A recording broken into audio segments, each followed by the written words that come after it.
سلام، من نیلوفر هستم و امروز میخوام با این دستام جادوی هنر شمع‌سازی رو بهتون نشون بدم. با من همراه باشید. خب یه مشتری دارم که 2 تا شمع گل آلاله بزرگ و یه دونه شمع آلاله کوچیک سفارش داده.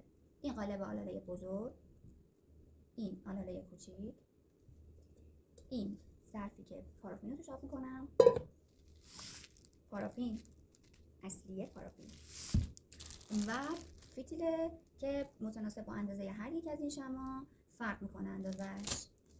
اینجا رنگ داریم.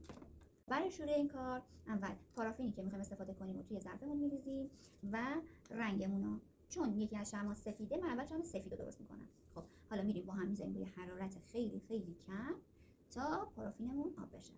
خب حالا ما پارافین رو گذاشتیم روی حرارت ذوب شد و یکم بهش فرصت میدیم تا این از حرارت بیفته، ولی چون بخوایم داغ داغ بریزیم توی قالبامون شمعمون پولک پولکی میشه و تابل میزنه، اصلا شکل ظاهری خوبی در نمیاره.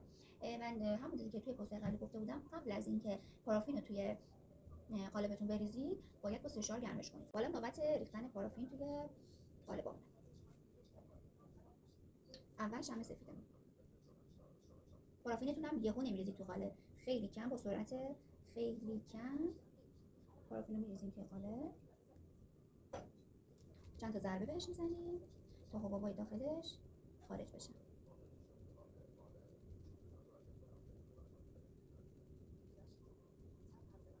اینجا کلیپ رو سرعت تند میکنم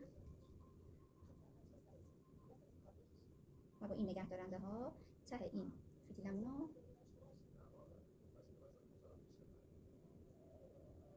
شفت میکنیم که فتیلمون دقیقا مرکز قالبمون بمونه و اینم شمع آلاله کوچیکمون که به رنگ بنفش بود. میریزیم چند تا ضربه که حباب خارج بشه. خب رسیدیم به سخت‌ترین مرحله. بسم الله الرحمن الرحیم. اول گوشه‌های رو باز می‌کنیم.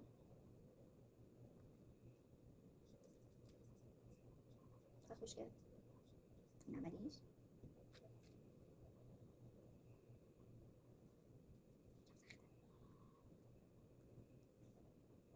این هم دومیش. خب بالاخره تموم شد. جادوی دستام میخوام بهتون نشون بدم. جلوتر. بسیار زیبا. خودم که کیف میکنم کارامو میبینم.